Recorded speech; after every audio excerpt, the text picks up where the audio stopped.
in a city with less than 3,000 people, we have a full-time city administrator, city secretary, and fire chief, not to mention the 4 full-time firefighters, and in addition, part-time city assistants, a part-time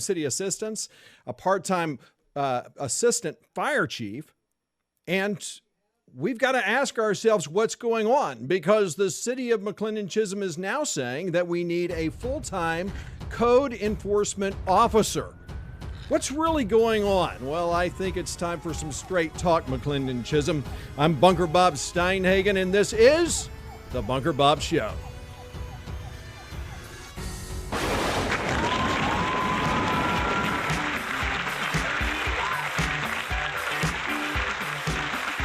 Yes, and welcome back to another edition of The Bunker Bob Show. This is welcome back to 2020, and I hope it was a good Christmas for you and a happy new year. We start this year with some pretty shocking news about what's happening tonight at the city council meeting, something that I'm very skeptical about. And once you see the facts for yourself, you might be too. And so ultimately, we have a city that really doesn't provide very much as far as services go.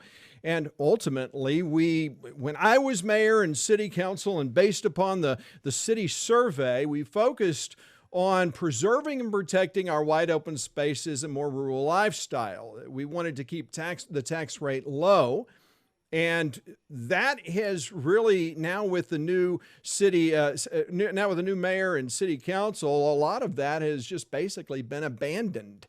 The city council is now focused on growth. And as I've said before, and as I warned before, this is the present reality. And like it or not, the city council is trying to present a false front that they believe in conservatism and fiscal responsibility, but as you will see, that is not true. Now, so that I'm not burying the lead here, I want to make it very clear that I don't believe that this proposal is real.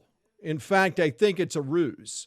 Now, it's interesting because I talked to the Doctor of Finance, Scott Turnbull, yesterday, and he kind of thinks that no, this is real. He thinks that because the mayor and city council believe that they are bulletproof, that they are going to win the next election handily, no conservatives are going to run against them. After all, any conservative that tries to is going to be vilified and demonized, as we were. So who are we going to find to run? So Scott believes that this could be something that they just decide that they believe that they can do. They can do pretty much whatever they want.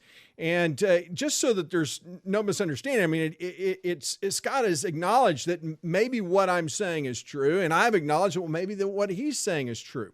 But one of us is right. Only one of us is right. And regardless, it really demonstrates the problem with our city and our elected officials. So what is exactly going to be on the agenda? And it really comes from tonight. It comes from the very first action item that's on the agenda.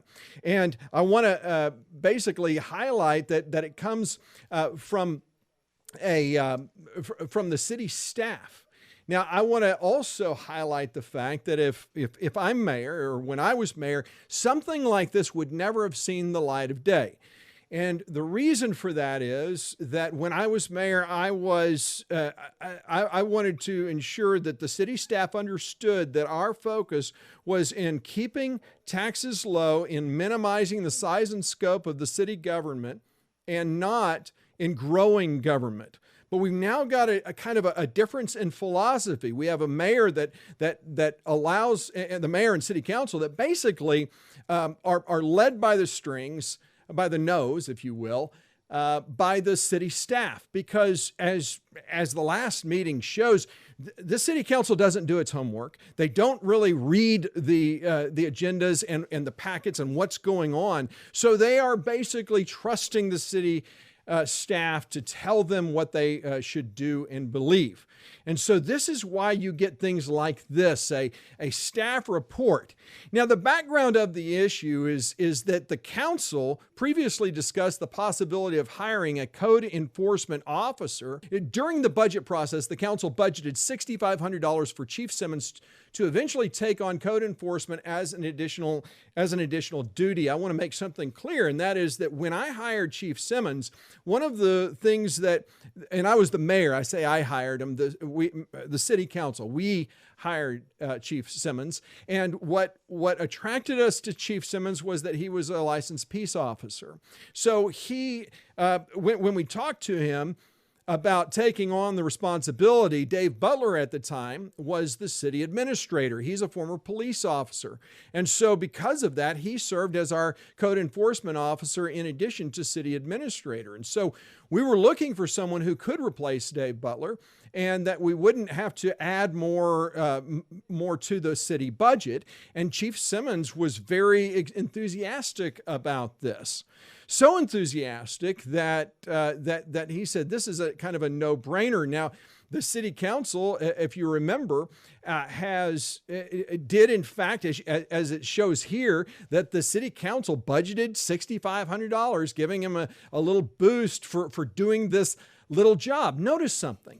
Look at how much he's being paid for that. $6,500 to take on the code enforcement responsibility. That should tell you about the nature of that responsibility. Code enforcement in the city of McLennan-Chisholm, city of less than 3,000 people, is not a big job. And Dave Butler and I would talk about that often. And he said, yeah, I'll drive around and I'll look for things. I'll pick up signs, on my way to work. I'll just pick them up because the city really, we have three roads? Less than 3 miles of streets that we have to do things like that. So this is what is so interesting about this issue. And I think you also have to realize that it is my understanding. Now, I haven't got confirmation on this, but it is my understanding that the fire chief actually went and got training for this, and the city of McLennan-Chisholm paid for that training.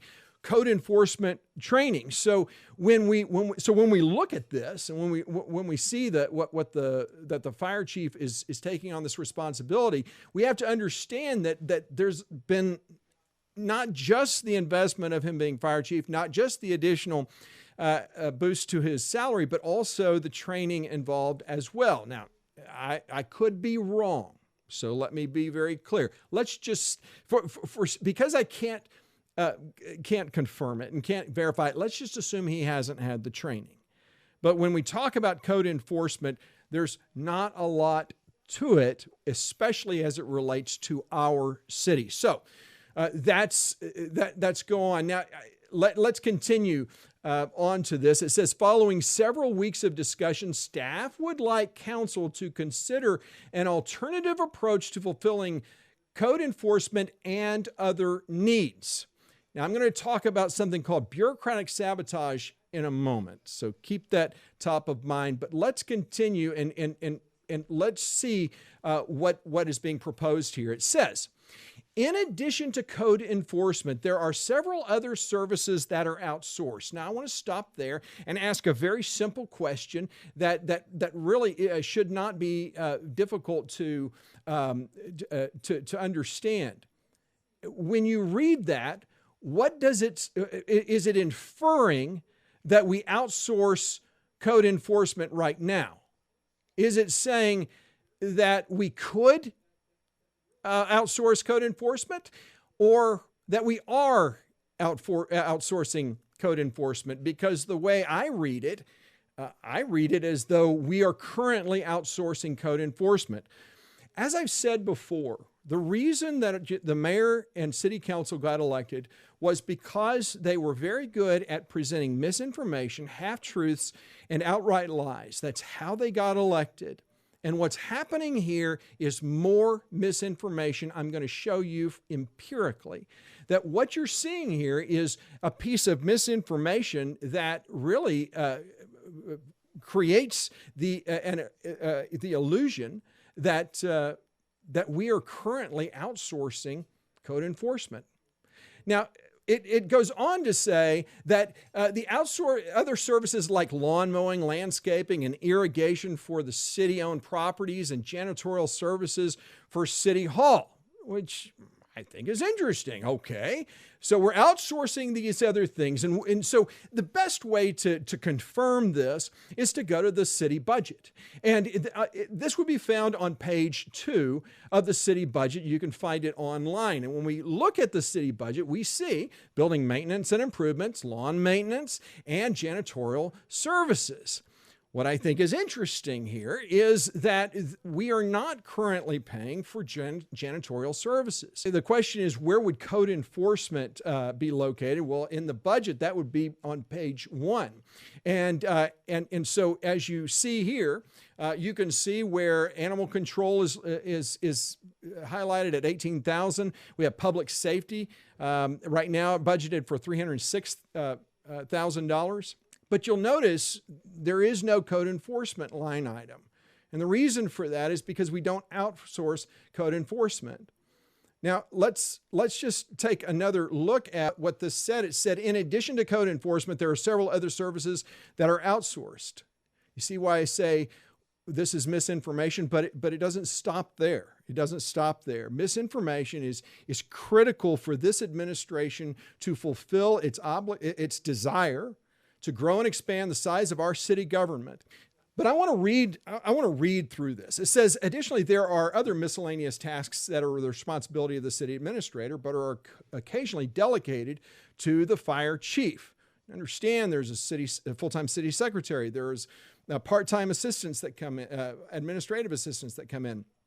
So when we talk about having a staff, we have staff members. We have people there. Some of these tasks include facilities maintenance, window cleaning, AC filter replacement, upkeep of staining, painting of City Hall, cleaning concrete, cleaning doormats, light bulb replacement, clearing out bird insect nests, arranging for parking lot, fire lane restriping at City Hall, driving city streets regularly to ensure that all are in good repair or receive needed maintenance, such as rock replacement or tree trimming, as well as responding to specific street complaints. Folks, remember, we have 3 streets. We own 3 roads for a maximum of 3 miles. Coordinating efforts for street repair with contractors, determining the best quotes or bids for these smaller projects, removal of illegal signage in public right-of-ways, replacement of broken stop. I mean, just listen to this litany of things that they have to do. Oh my goodness.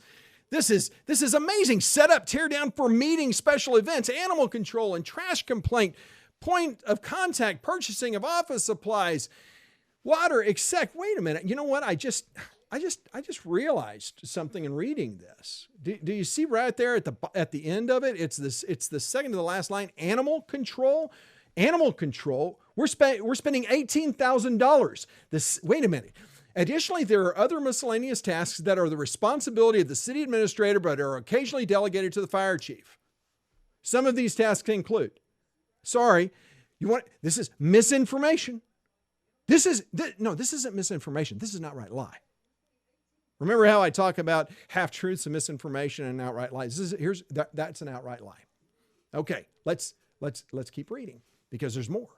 While many of the above-mentioned tasks are not daily tasks, each task pulls time away from attending to routine matters or managing consultants for outsourced services, such as the city accountant, pit administrator, information technology, city planner, city engineer, building official, and registered sanitarian. These tasks may slow progress on projects such as code updates, pursuing economic development opportunities, and planning for an improved and more transparent budget. Folks, this is what you call bureaucratic sabotage. When a government employee begins to have control over things, when they have control over government, for instance, and when this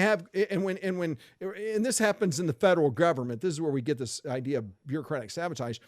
But ultimately, the federal government says to bureaucracies, here's what we want you to do. And if that bureaucracy doesn't like what they're being asked to do, what do? They say, well, that's not in the scope of our of our job description, or if they've added it to their job description, then what they do is they sabotage the other areas and say, well, we can't do those things now. I'm sorry, it's just too much work for us. That's not in my job description.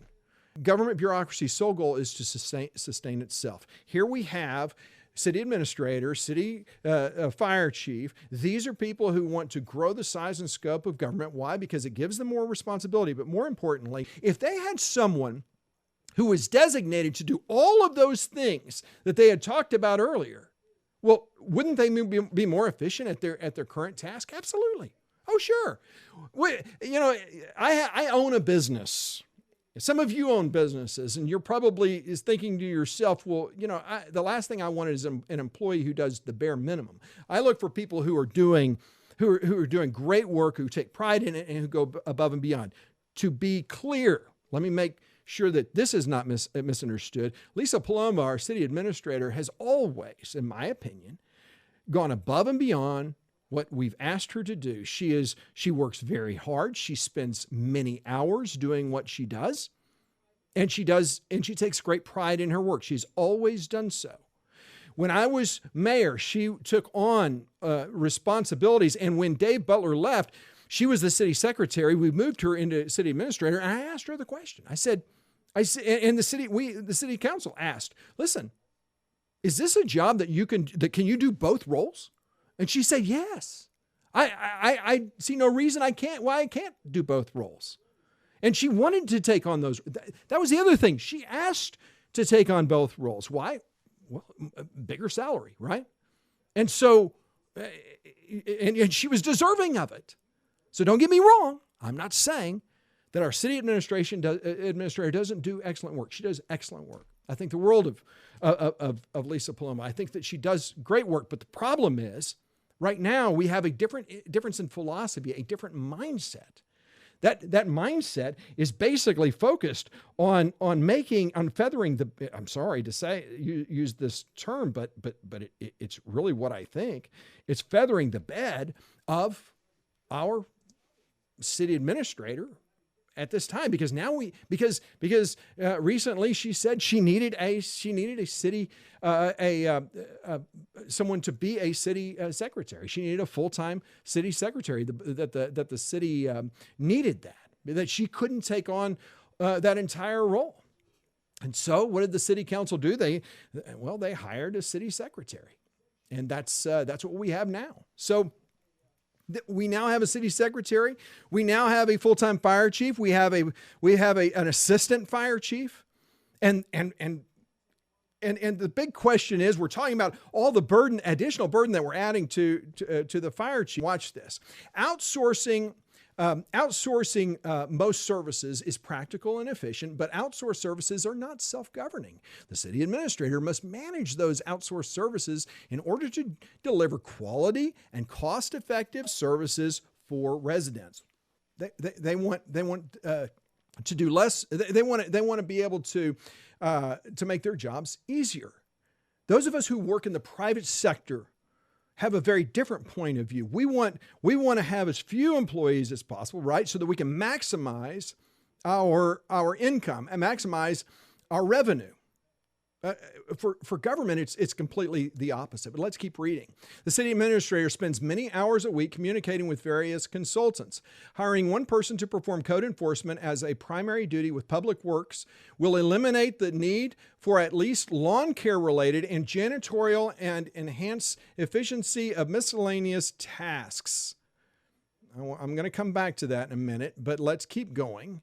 After surveying the condition of the city, having Chief Simmons respond reactively to code complaint calls. See, this is kind of misinformation. Oh, he can only react. He can't be proactive.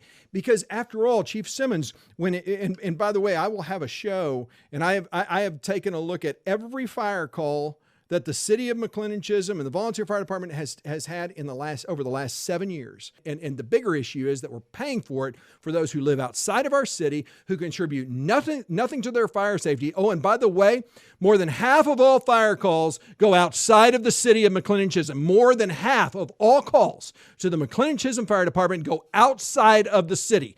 That is empirically, irrefutably, and incontrovertibly true, even though the mayor and city council are trying to now say that that's not true.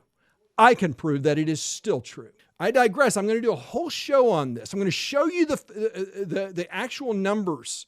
And when you see it for yourself, you're going to ask yourself a real simple question, which is what most of us have been asking, which is what I asked when I was on city council, which is what I was asking when I was mayor, that people demonized me for. And that is, why aren't those who are outside the city limits contributing to their own fire safety? And why aren't we charging those outside the city for that?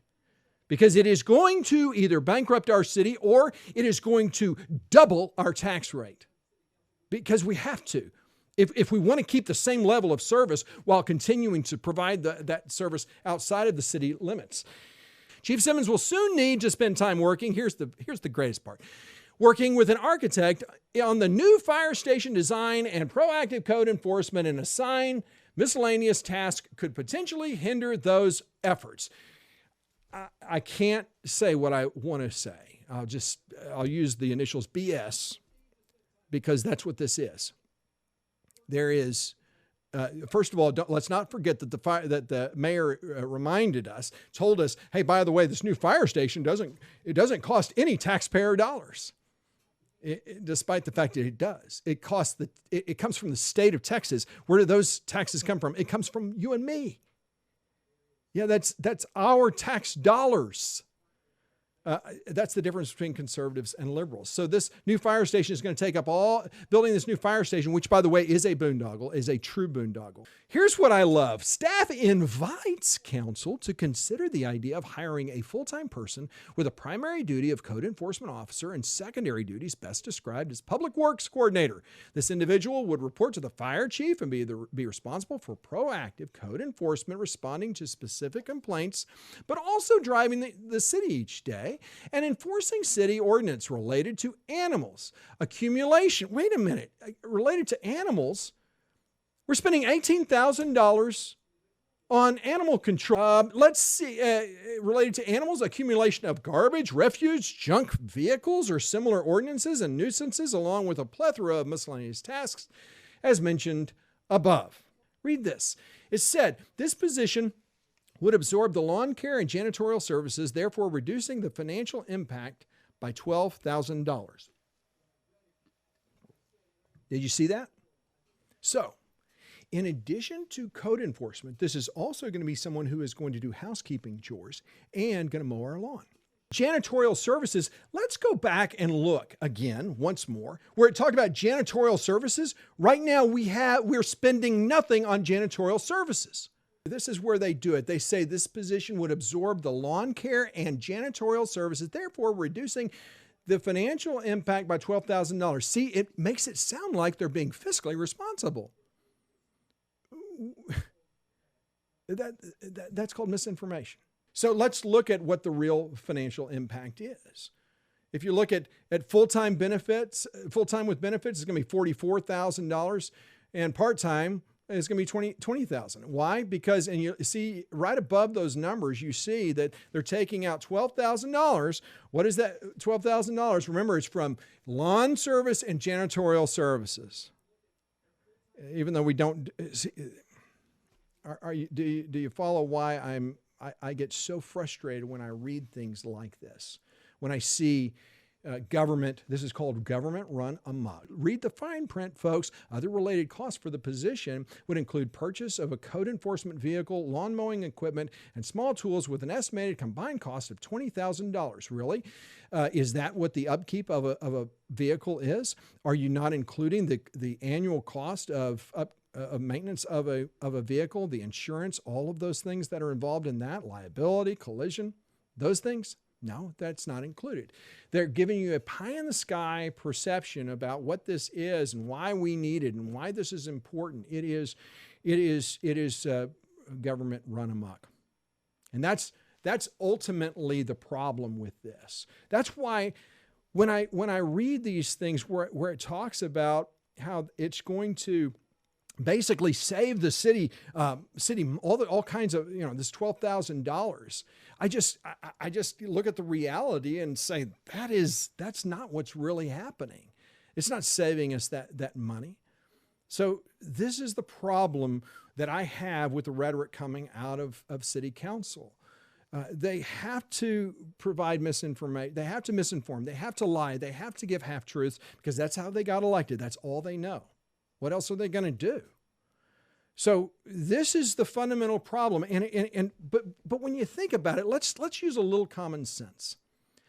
What's really happening here is that the city of McLennan Chisholm, these people who just raised our tax rate from an effective 12 cents to 15 cents. And the reason they did that was why? Because they said, we have to be able to provide fire services. If we don't raise the tax rate, we're not going to be able to do that. So we have to raise the tax rate. We have to stop putting advance payments on the City Hall bond debt that has put us into long-term debt. We got to stop saving citizens hundreds of thousands of dollars in interest so that we can build and grow government. And they hadn't even talked about code enforcement officers. So if Scott Turnbull is right, and he's been right many times, but gosh, I can't imagine that this would actually be true. But if he's right about this, and that they're actually going to contemplate this, that I think would be political suicide. I don't know. In this, we got so many people who have moved in from all over the nation, the left coast, all over the liberal bastions that love big government. Maybe it is true, but I don't think so. I think what you're going to see is political grandstanding tonight. I think that every member of city council, including the mayor, is going to say they're going to wag their fingers so that they can use it as a political campaign tool as to kind of launch their reelection campaigns, the mayor's reelection campaign. That's what I think. So I guess we'll see. Maybe I'm wrong. Because don't forget what's about to happen next. I talked about the economic development plan that there is when we think about business development and things like that, what's about to happen is critical. And so to highlight this, let me remind you about let's remember Jim Bloom created an economic development, business development committee where Mike Donegan, Mark Kippett, the biggest liberals in the city of McLennan Chisholm, two people who have no business on an economic development committee. Not for a city that wants to control growth, that wants to limit the size and scope of government. No, if you want big government, if you want big growth, these guys, they will sell us down the road. But it's been over a year since this committee has been created. Okay, so where are they? Where does this plan that the developer is presenting to city council, where does that fit in that economic development plan? Jim, could I ask you a question? How does this fit into the economic development plan? That's still not defined. Obviously bringing in economic development is very appealing. The service businesses, I don't know the kind of revenue those generate, but I wouldn't say there is a plan out there now, but bringing in as many high revenue sources as possible. We appreciate your interest. That's exciting and a good, great first step. But it's just one of our few corners. It's probably our most valuable future. One out of four, right? Out of three now. So it's exciting. Yeah, if you are not aware, or if you did not watch the last show, then you might be a little confused about what they're talking about. and I'll talk about it in just a second, but remember, there is no economic development plan. Jim Bloom ran on the fundamental principle that we need to grow business. We need business development in the city of McLennan-Chisholm, which will help us lower our tax rate if we just do that. If we just bring in more commercial business, so that our property taxes will go lower, which of course is ridiculous.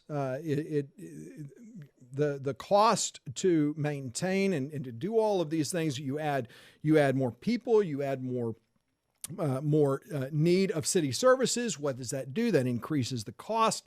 The kind of economics that Mr. Bloom traffics in is outrageous. But remember, they raised our tax rate because we needed essential city services. And they raised it from an effective rate of 12 cents to 15 cents. Don't believe me? Well, watch this. I move that the property tax rate be increased by the adoption of the rate of 15 cents. Then those numbers, I don't know what that would be. Increase in the tax rate, and that the ordinance levying this tax rate be approved. Yeah, and that was adopted unanimously, that tax rate increase. So that is what we've got. And so when it comes to economic development, really, what are we wanting to accomplish? And the first thing that we should be doing, as I said in the last show, we should be looking at the city survey. We looked at some of those things, and we saw what the reason why people came to the city of McLennan-Chisholm was for the open spaces, to be part of a smaller, more rural community, and for the low tax rate. When you look at the things that they don't come for, is to be part of a booming, fast-growing community. Amenities inside the city limits, parks, shopping centers, and restaurants. In fact, the respondents said overwhelmingly, amenities outside the city limits, parks, shopping, and restaurants, that is what draws people to our city, not what's inside our city. But here's what the city council is proposing, and what they're going to be voting on tonight. This is a commercial development agreement by and between the city of McLennan-Chisholm, Texas, and a developer called the MFS Group LLC. This is something I didn't highlight on the last show, is that the Texas Constitution prohibits any city from granting public money without a valid public purpose for doing so. And it goes back to the fundamental principle of what I always say government is supposed to be doing. It should be doing the most good for the most people at the least cost. If government cannot fulfill that standard, then government should not act. But here is what is being proposed.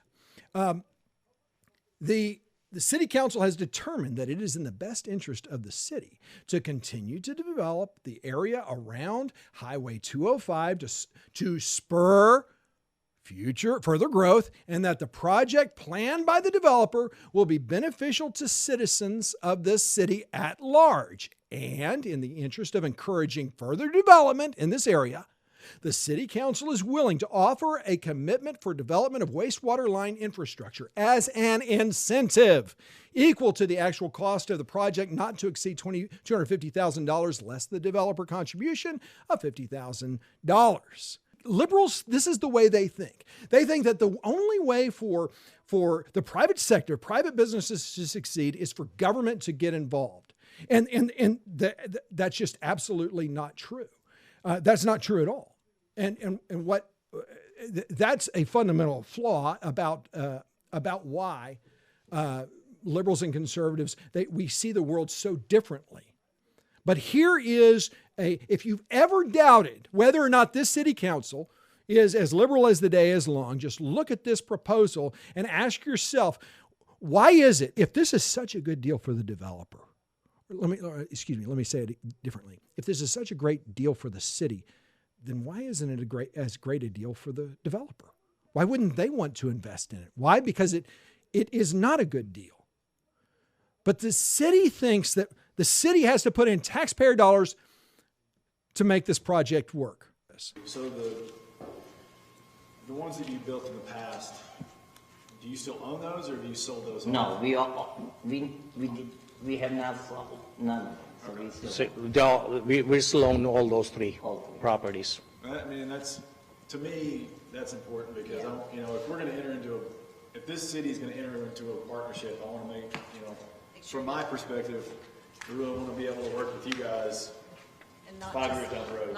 Definitely. Yeah, remember what I said earlier about how the city council is not prepared when they come to meetings. They don't read things. That question is indicative of how little investment of time this city council takes in understanding who is coming before them. I doubt that any of the members of the city council even read this proposal. What they focused on in there, all of the questions that they focused on was, what does the strip center look like? What kind of businesses are involved? Nathan Hodges should have been asking questions that really go to the heart of who this organization is. This Farhad Palani is who's presenting this information to the city council. And when you look at who he's connected with, and I want you to look at all of these companies. And when he was answering Mr. Hodges' question, he was basically, they had just went through 3 strip centers they had just purchased or built. And the question was, well, do you still own those? The question they should have asked is, can you give us a sense, what are these other companies? What other projects are you associated with? And why are you affiliated with so many of these companies? Why are you the president? Why are you the manager? Why are you the director of all of these companies if you're a reputable developer? And if you look at the developer agreement, you see the corporate headquarters of MFS Group LLC. It's on Jupiter Road, which mirrors what has been filed with the Texas Secretary of State's office. Their corporate headquarters, 2357 Jupiter Road in Plano, Texas. So this is 2357 Jupiter Road, Plano, Texas. In fact, actually, the actual corporate headquarters itself is this business right here, Payless Auto Insurance, which is one of the companies that Mr. Palani submitted to the city as being one of theirs. And this is the corporate headquarters for the developer. But what's interesting is the property owner is Fat Chance Realty, not Mr. Palani. And it has nothing whatsoever to do with Mr. Palani. This MFS Group LLC has been in business just a very few short years. They create these kinds of businesses, these strip centers and things, and then they sell them. Right now, this group has 3 strip centers. They're trying to build a 4th one. And after that, if Nathan Hodges has any illusion that this Mr. Palani is going to hang around and is going to maintain and continue to be the owner of the strip center, he's living in La La Land. This is business. This is the way business is done. The bigger question is, why are we giving $200,000? Why do we want to give $200,000 to, in my opinion, an unscrupulous developer? A developer that, if you saw the last show, I've given you a lot more information, a lot more details. And anyone who looks at the facts that I presented in the last show comes away with the same conclusion as I do. This is not a developer that this city should be involved with. One of the questions I asked Scott Turnbull yesterday, the Director of Finance, I said, Scott, just help me understand. Where are they going to get the money to do this $200,000? Is that anywhere in the budget? And Scott laughed and said, no, it's not in the budget. It's nowhere. Where are they going to find it? Don't forget, they've created a new policy where they have to have so much in reserve, which for each of these funds that they've created. But the problem is, they've spent some of that now. A lot of these funds, they don't have the money that they're supposed to have. So this is a tax and spend council. We don't have a development plan, but we want to give $200,000 of taxpayer funds to this developer. I hope and pray that somehow, some way, citizens will come up and wake up and say, wait a minute, and urge this city council not to do it. I don't know that that's going to happen. Because this city council, as Scott thinks, they think they're bulletproof. They think that they can do no wrong, that no one is going to hold them accountable. Well, if that's true, and I hope it's not, then we have a long road to hoe. Our tax rate will go up exponentially. It has to. There is no money available because they have continued to spend. Oh, and by the way, if you ever get a chance to look at the budget, if you go online and look at the budget, just go look at what the attorney fees are. Go look at what the attorney fees and compare them to when I was mayor. Because remember, they said I was spending all this money on attorney fees. Ask yourself, why is it so much?